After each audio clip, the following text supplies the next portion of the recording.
Ibu. Pagi, Bu. Saya direspon ya karena untuk mengetahui suara saya sudah bisa terdengar apa tidak. Oke, ya assalamualaikum warahmatullahi wabarakatuh. Waalaikumsalam. Waalaikumsalam. Ya, hari ini kita akan melanjutkan pembahasan yang sudah direncanakan, yaitu kita masuk ke proses algoritma genetikanya, ya. Dimulai dengan jadi materi lengkap mungkin sudah Anda peroleh ya di Elok, ya. Seharusnya sudah Anda pelajari dan dari literatur lain, ya. Baik, saya akan menjelaskan sedikit tentang encoding atau proses pengkodean, ya. Jadi ya, di dalam algoritma genetika, ya, kita menggunakan algoritma genetika itu untuk mencari ya, menentukan solusi yang optimal ya atau mendekati yang terbaik ya, harapannya mungkin yang terbaik juga dari sekian alternatif solusi yang ada ya. Jadi sebelum kita menggunakan algoritma genetika, kita perhatikan dulu apakah permasalahan yang mau kita cari solusinya itu memungkinkan ya, ada banyak solusi lain ya yang bisa menjadikan hasil meskipun itu bukan solusi yang terbaik ya. Jadi, kalau memang ruang pencarian atau alternatif solusinya itu tidak variasinya tidak banyak ya, maka, kita tidak perlu menggunakan algoritma genetika ya. Tapi misalnya, pilihannya mencari 2 nilai ya dari untuk membuat suatu, tabung atau suatu benda itu menjadi optimal gitu ya. Jadi antara pilihannya hanya 2 angka misalnya. Nah itu tidak perlu pakai, algoritma genetika atau misalnya pilihannya hanya ada 50, nah itu tidak usah kita tinggal sorting saja kita coba 50, kemungkinan itu ya mana yang terbaik ya itu yang jadi hasil ya. Apalagi dengan komputasi yang sekarang ya artinya kita pakai brute force saja bisa gitu ya. Cepat gitu dan, pasti akan mendapatkan yang terbaik bahkan bukan hanya optimal. Nah bagaimana kalau misalnya mungkin yang Anda sudah pelajari kemarin di skema Holland itu, kemungkinannya itu banyak sekali ya atau di dalam, konsep di skema Holland itu ruang pencariannya itu lebar atau luas sekali ya, volumenya bahkan ke bentuk beberapa dimensi ya, itu sangat luas, sangat besar ya, maka kita bisa gunakan algoritma genetika.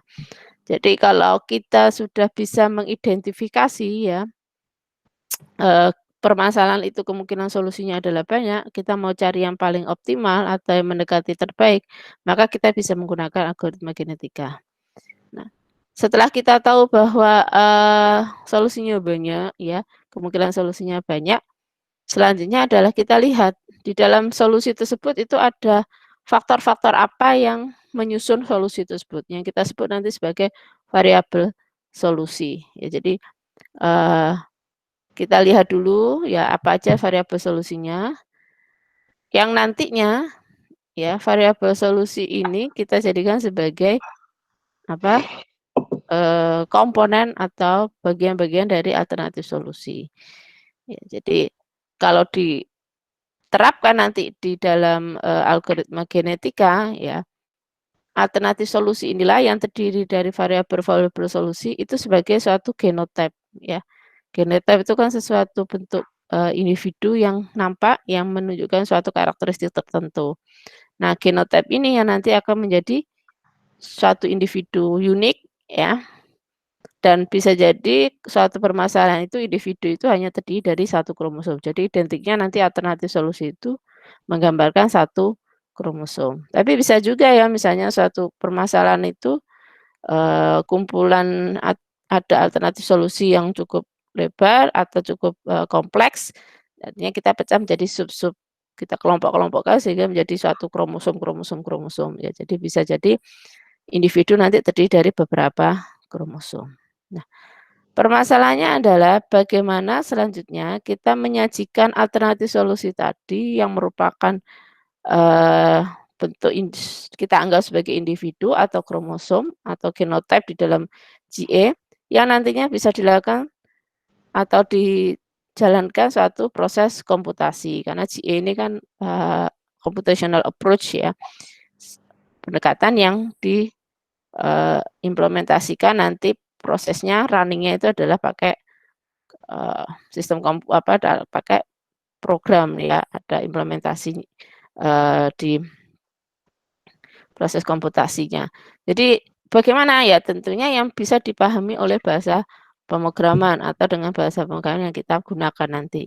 Sehingga tidak mudah ya, artinya ini yang menjadi langkah, penting ya di dalam GE sebelum running GE.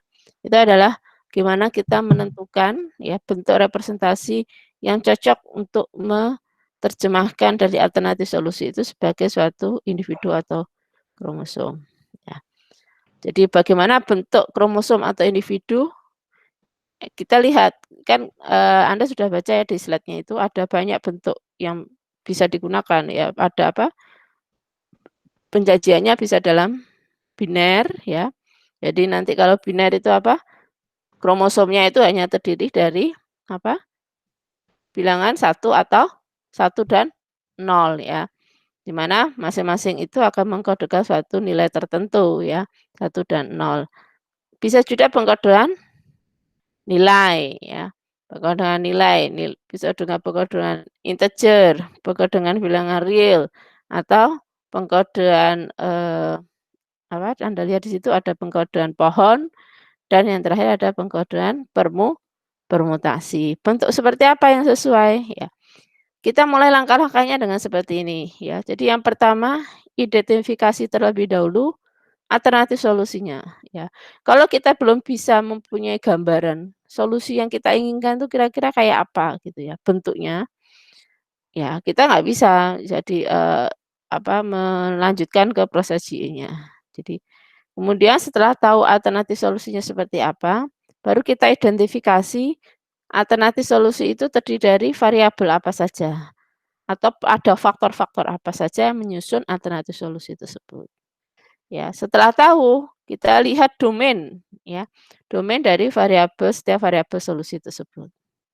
Kalau sudah tahu domainnya seperti apa, baru kita nanti mencari atau menentukan dari 5 atau 6 tadi bentuk representasi kromosom, kita ambil mana yang paling sesuai. Baru kemudian kita tentukan metode encoding, maksudnya metode, proses fungsi transformasi dari apa, pemetaan dari alternatif solusi ke bentuk pengkodeannya. Termasuk juga harus kita tentukan decoding-nya nanti seperti apa, supaya nanti genotype tadi bisa diterjemahkan sebagai solusi yang seperti apa. Nah, itu langkah-langkahnya. Nah, kita lihat dari contoh yang ada ya, saya tidak menjelaskan, eee, apa, bentuk kromosom yang ada ya 5 atau 6 tersebut ya, saya langsung ke contoh, yang itu bisa Anda pelajari sendiri.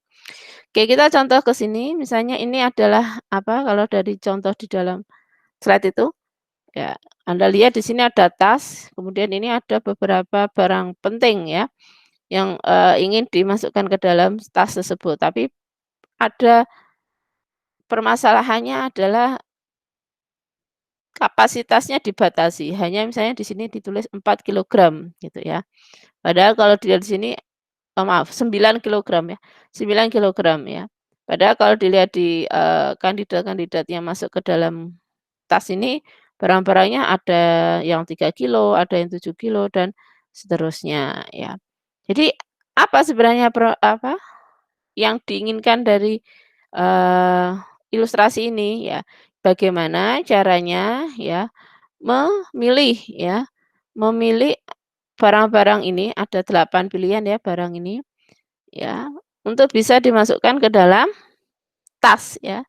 Tas ini dengan muatan batasannya adalah 9 kilo, tetapi nanti mempunyai nilai yang tinggi ya. Nilai itu diilustrasikan dengan apa, harga dolar ini ya, nilai dolar apa, angka dolarnya ini. $4, $7, $5 dan seterusnya. Bagaimana?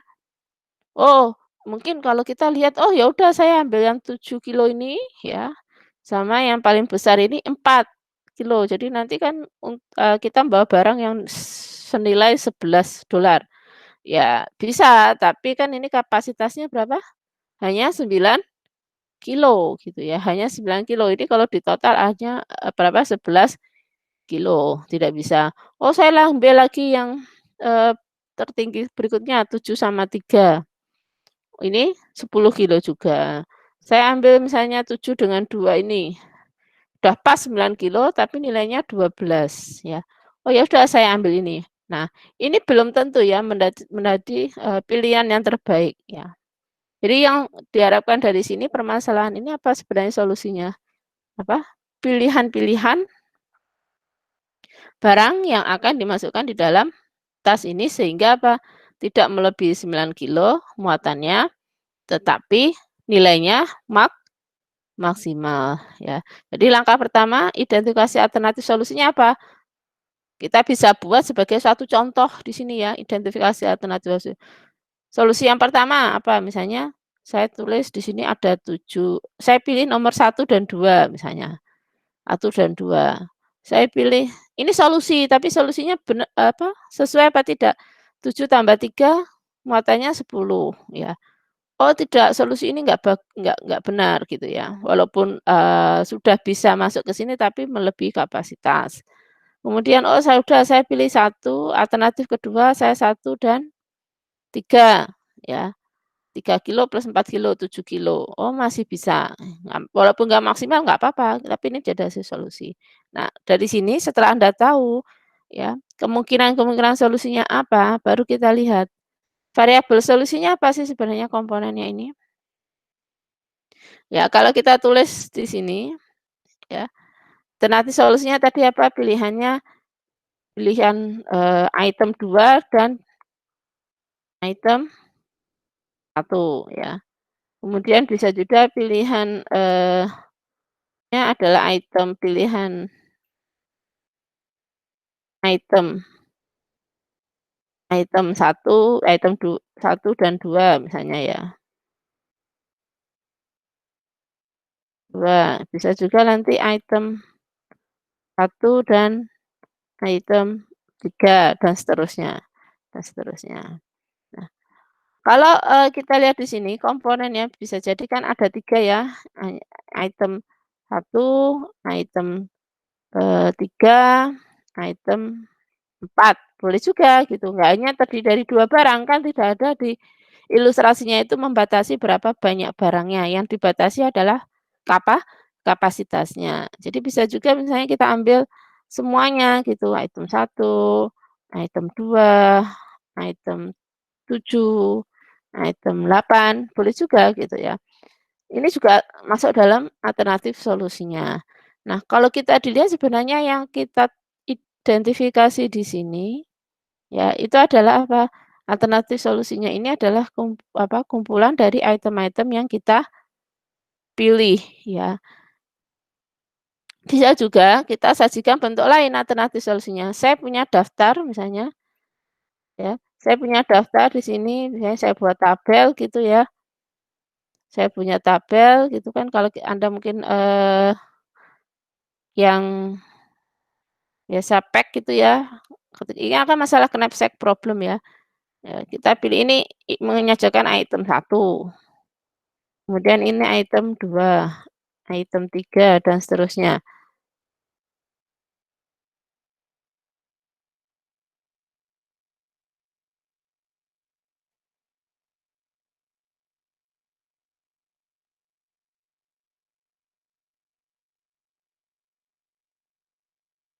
Kurang 1,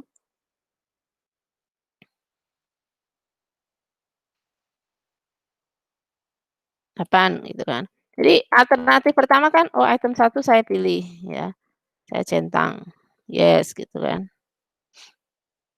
Ya gitu kan, dipilih, centang, dicentang. Item 2 tidak, oh iya, item 2 iya, tidak gitu kan. Alternatif kedua misalnya ini item 1 saya pilih, ya. Item 2 tidak, item 3 ya, item 4 tidak, dan seterusnya. Ini tidak juga semua. Dan seterusnya ya. Jadi sebenarnya alternatif solusinya kan ada ini yang pertama, baris kedua, dan seterusnya. Nah, kalau kita lihat, eee, ilustrasi seperti ini, maka kira-kira apa variabel solusinya? Yang menyusun solusi ini apa? Yaitu apa? Item ya, item-item atau barang-barang yang dipilih ya, di mana, kan ini ada 1 sampai 8 ya faktornya, berarti ada 8 variabel solusi. Jadi variabel solusinya adalah item I ya, item I ya, yaitu dari 1 sampai 8.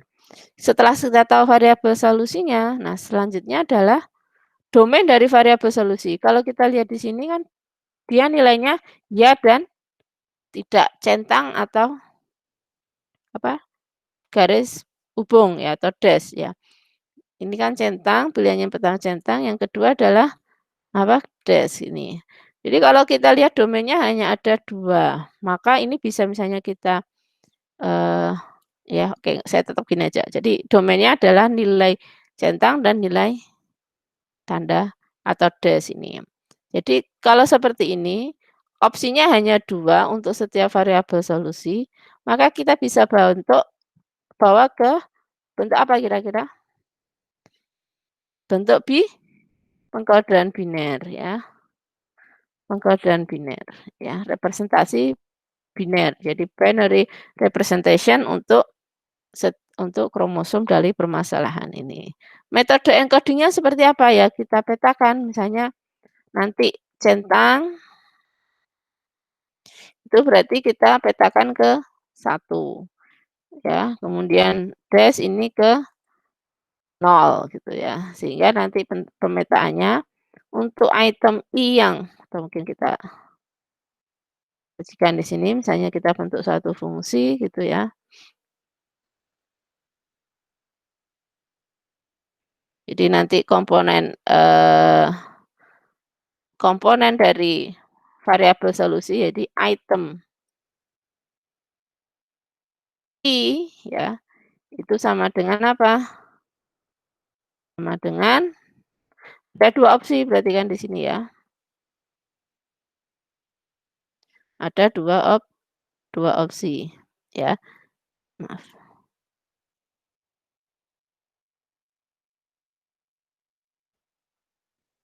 Ini ada 2 opsi gitu ya, yaitu,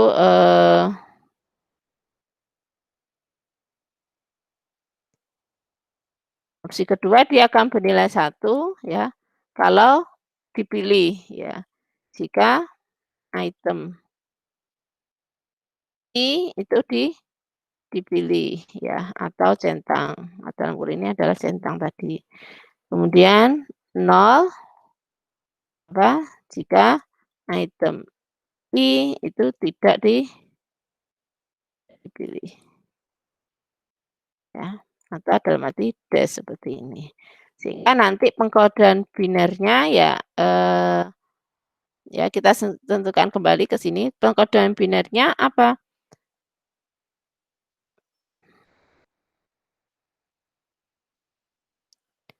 Jadi, bentuk pengkodean binernya kita tentukan sekalian ukuran satu ya, satu individu itu terdiri dari apa? Terdiri dari satu kromosom karena kita nggak pecah-pecah menjadi sub-sub, solusi ya, satu kromosom yang mana panjang kromosomnya berapa? Ukuran kromosomnya atau panjang kromosomnya sama dengan apa? Banyaknya item, yaitu dalam kasus ini berarti berapa banyaknya item? Adalah 8 gitu ya, adalah 8. Nah, isinya nanti yang antara 1 dan 0 ya. Kromosom I sama dengan isi dari item I ya, atau gen ke I ya itu sama dengan apa? Item ke I tadi, ya. Mungkin seperti itu, ya. Oke, ada pertanyaan dulu dari sini?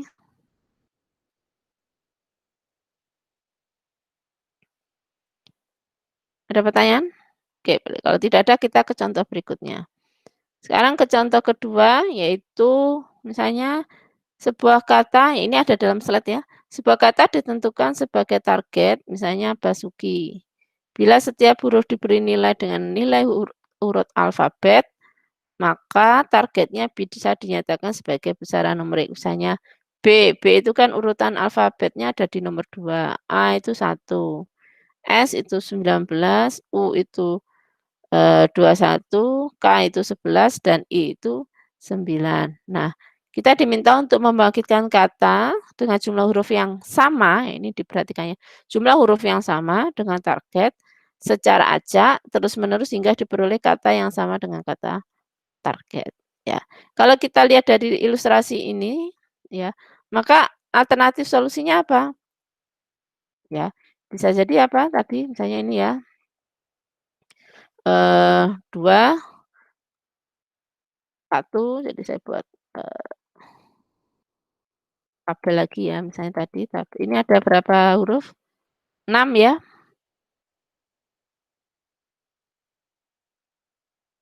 6 huruf, yaitu ini huruf pertama,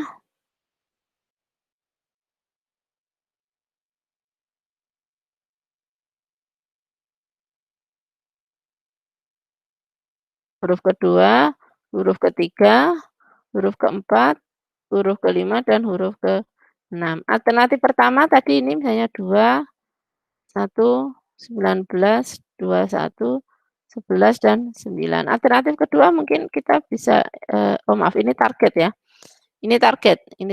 Alternatif yang pertama, ya target itu bisa jadi nanti jadi alternatif ya. Justru ini alternatif yang solusi yang diinginkan ya.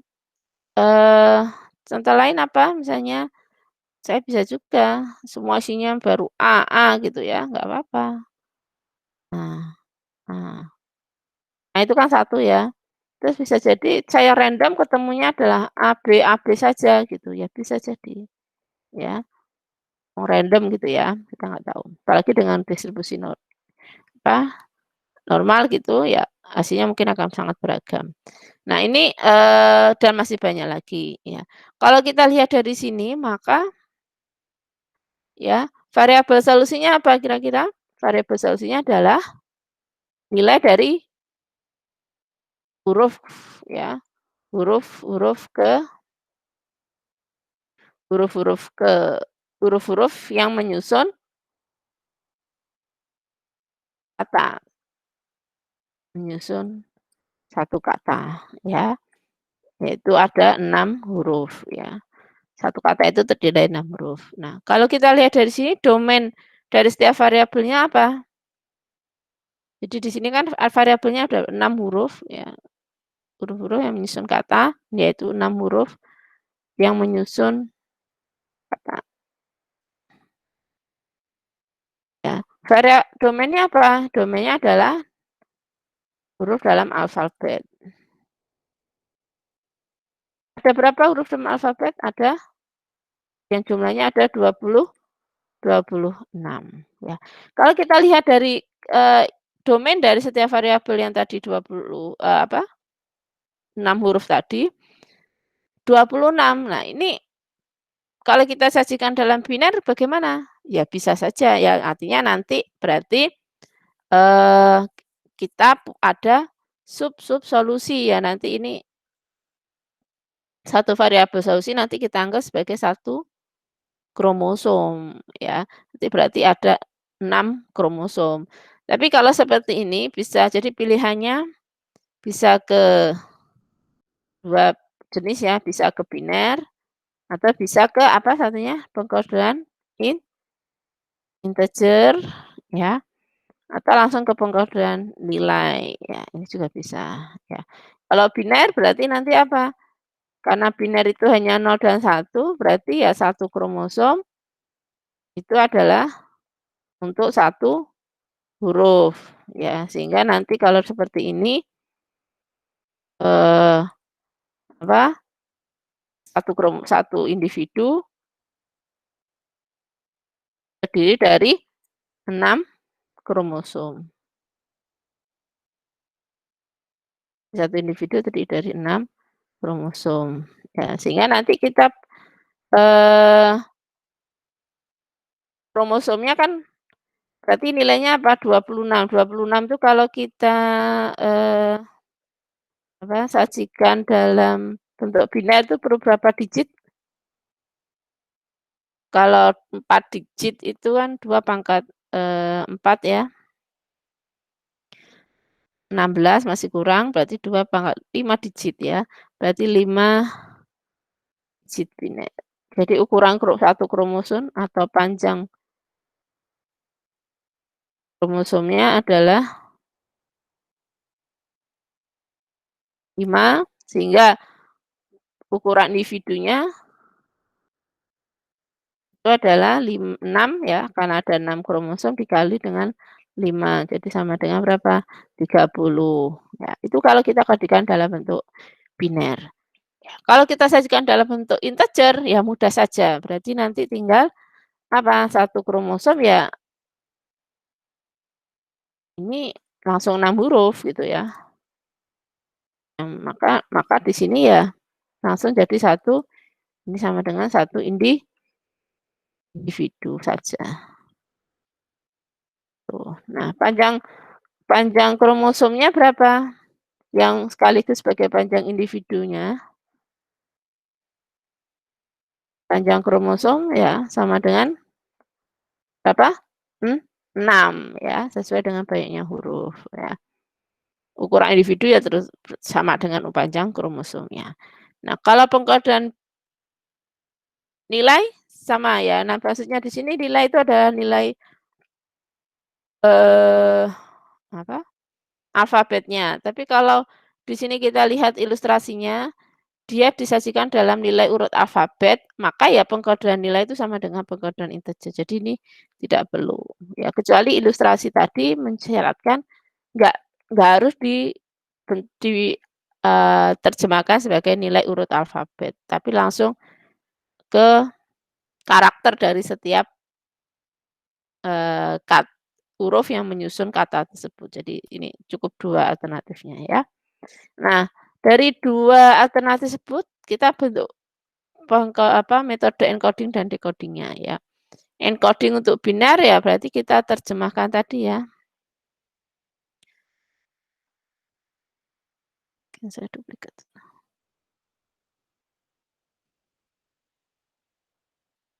Nah, kalau dalam bentuk, biner ya, karena tadi, eee,